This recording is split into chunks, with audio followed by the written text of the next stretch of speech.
Welcome to this explainer. Okay, if you're looking to permanently conquer one of the most stubborn, absolutely maddening pool problems in existence, you are in the exact right place. Today, we're going on a mission to defeat mustard algae. You might know it as yellow algae. But whatever you call it, this microscopic invader is notoriously chlorine resistant, and it can survive long after your standard everyday treatments. So, we're going to break down the exact intensive protocol required to eradicate it completely and make sure it never comes back. But first, let me ask you a question that I know drives pool owners absolutely crazy. Is that yellow dust sitting on the floor of your pool just pollen? Or is your pool actually under attack? It's a super relatable frustration, right? You look over at the shady corners of your pool and you see this fine yellow-brown powder. Well, before we declare total chemical warfare, we need to put on our detective hats and positively identify our enemy, because treating pollen like algae is a massive waste of time and money, and, well, vice versa. Okay, let's dive right into this with our 5-step survival guide. We'll start with step 1, identifying the yellow dust. Then step 2, the decontamination protocol. Step 3 is prep and deep brush. Step 4 is the triple shock treatment. And finally, step 5, cleanup and prevention. Let's kick things off with phase 1, identifying the yellow dust. This is our first tactical phase, where we really need to distinguish our true enemy from some pretty common lookalikes. And what brilliantly illustrates the difference is how they actually behave. You see, pollen is naturally hydrophobic, meaning it repels water, kind of like oil does. It gets blown in by the wind and almost always floats right on the surface. Mustard algae, on the other hand, is waterborne. It's heavier, it sinks, and it will stubbornly cling to those shady, low-circulation walls and corners of your pool. Now, to be absolutely certain before we launch an attack, we have 3 straightforward identification tests. First up is the cloud test. Give that yellow stuff a gentle brush. If it forms this dispersing yellow poof or cloud, yeah, that's algae. If it just swirls around and settles right back into the exact same spot, it's probably just pollen or sand. Next is the chlorine drop test. Test your chlorine levels at night and then again 10 to 12 hours later in the morning. If it drops by 1 part per million or more overnight, when there's no sunlight to degrade it, you've got a living chlorine-consuming algae infestation. And lastly, the duplication bucket. Put a sample in a shaded bucket of pool water. If it multiplies by the next day, you've definitely got mustard algae. Which brings us to phase 2, the decontamination protocol. Once you've confirmed it's algae, do not wait. We move immediately to decontamination. And I really cannot emphasize this enough. Skipping even one step in this next phase is the absolute root cause of recurring infections. To understand why this protocol has to be so extreme, we have to look at the algae's invisible survival mechanism. Mustard algae actually possesses a protective waxy coating. It's this natural outer shield that makes it highly resistant to normal chlorine levels. And worse, this coating allows the spores to survive completely outside of water for months. Months! This is exactly why standard pool maintenance totally fails here. You can shock the water all you want, but if a dormant spore is just chilling on a pool float in your shed, the cycle just starts all over again. Because of that incredible survival ability, you have to tackle the decontamination hit list. Everything that has touched your pool water needs to be treated. Swimsuits and towels, treat them almost like a biohazard and run them through a hot wash, at least 60 degrees Celsius, with bleach. Pool toys, floats, brushes, and vacuum heads, you need to soak all of those in a high 10 to 15 ppm chlorine solution for at least 30 minutes. Scrub your skimmer and pump baskets, and definitely spray down your pool deck and surrounds with a diluted bleach solution. Remember, spores can live dormant on literally all of these items. Now, I have to give you a massive warning before you proceed. Do not run your robotic pool cleaner during this intensive treatment. Seriously, don't do it. The extreme chlorine levels we're about to use will severely degrade the robot's seals, its cables, and internal components. Instead, you need to dismantle it, soak the filter separately in that chlorine solution, and carefully spray down the body, the tracks, and the brushes. Only put it back in the pool when the whole treatment is completely over. Moving right along to phase 3, prep and deep brush. So, engaging in chemical warfare against mustard algae requires the battlefield to be perfectly balanced first. Now, what's really interesting here is the pH level. Notice that the target range is actually lowered to 7.0 to 7.2. Why?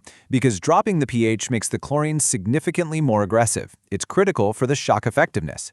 Your total alkalinity should be balanced between 80 and 120 ppm, and crucially, look at the cyanuric acid, or CYA, that's your stabilizer. It absolutely must be between 30 and 50 ppm. If your CYA is over 80 ppm, it literally locks up your chlorine and no amount of shock will work properly. You might even have to partially drain and refill your pool to get that number down before you can even start.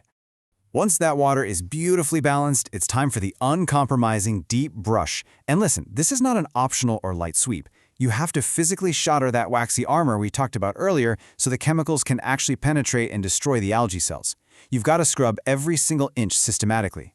Grab a nylon brush if you have a vinyl, fiberglass, or delicate surface. But if you've got plaster, concrete, or pebble, a stainless steel wire brush is what you want.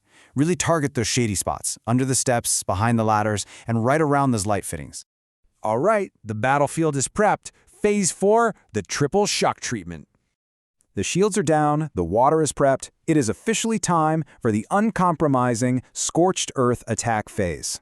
Just look at that number, 30 parts per million. To put that into perspective for a second, normal swimming pool chlorine levels sit between 1 and 4 ppm. We are taking this all the way to 30 ppm. That sheer volume really underscores just how extreme this triple shock treatment is compared to normal pool maintenance. Standard shocking simply won't cut it against mustard algae. So here is exactly how you execute this attack phase. First, you're going to add that massive triple shock dose of unstabilized chlorine, like liquid chlorine or calcium hypochlorite. But here's the trick. You must do this at dusk. Why? Because the sun's UV rays actually destroy chlorine, and we need this chemical to work at absolute full strength overnight. Second, about 30 minutes later, you add a mustard algae-specific treatment. These essentially act as chlorine accelerators, converting the chlorine into a highly aggressive oxidative form that just tears right through the algae. Third, turn your pump on and do not turn it off. We need continuous circulation. And just how long do we keep that pump running? 72 hours. That is the absolute minimum amount of time you must run your pump continuously to keep that heavy, aggressive shock circulating through every single pipe and corner of your pool. But as the chlorine goes to work massacring the algae, you're going to run into a new problem. Dead algae will rapidly clog your filter media, and if your filter clogs, circulation stops and the whole treatment fails. So during this 72-hour window, you absolutely must backwash or clean your filter every 8 to 12 hours. I know, it's a lot of work, but it's vital to keep the system functioning. Oh, and keep brushing daily during this period too. We've made it to the final phase, Phase 5, cleanup and prevention. Let's see how this builds a rock-solid defense against the next potential invasion. The aftermath of this chemical battle is going to leave clumps of dead yellow-gray debris sitting on your pool floor. The absolute most crucial point here is how you remove it. Step 1, manually vacuum it directly to waste. Do not just vacuum it normally. Sending it to waste means the dead spores bypass your freshly cleaned filter completely and are flushed out of the pool system entirely. Step 2 is a final deep chemical clean of your filter media, because you definitely don't want any surviving spores hiding out in the sand or cartridge. And finally, completely rebalance your water chemistry back to normal swimming ranges.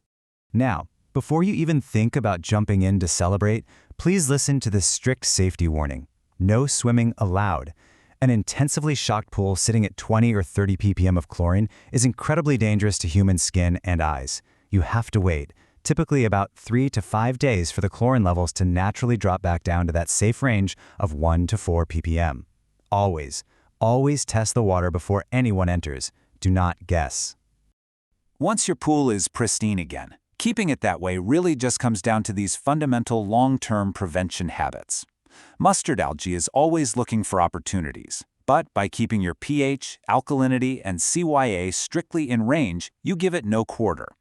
Brush weekly, focusing heavily on those shady corners. Ensure your pump runs at least 8 hours a day, because poor circulation is honestly the main reason this algae ever gets a foothold in the first place. And remember how those spores travel? Always rinse your swimsuits and toys after a trip to the beach or a lake before they ever touch your pool. Shock routinely before and after heavy usage, and you'll be in great shape. I want to leave you with this final, provocative thought. The best time to deal with mustard algae is before it shows up. By understanding how it operates, how it hides, and exactly how it survives, you are now fully equipped to proactively defend your pool. But it does make you wonder, If a microscopic spore can survive for months on a totally dry plastic pool float, what other invisible invaders might be hiding in your backyard oasis right now? Thanks so much for joining me on this explainer. Stay vigilant and happy swimming.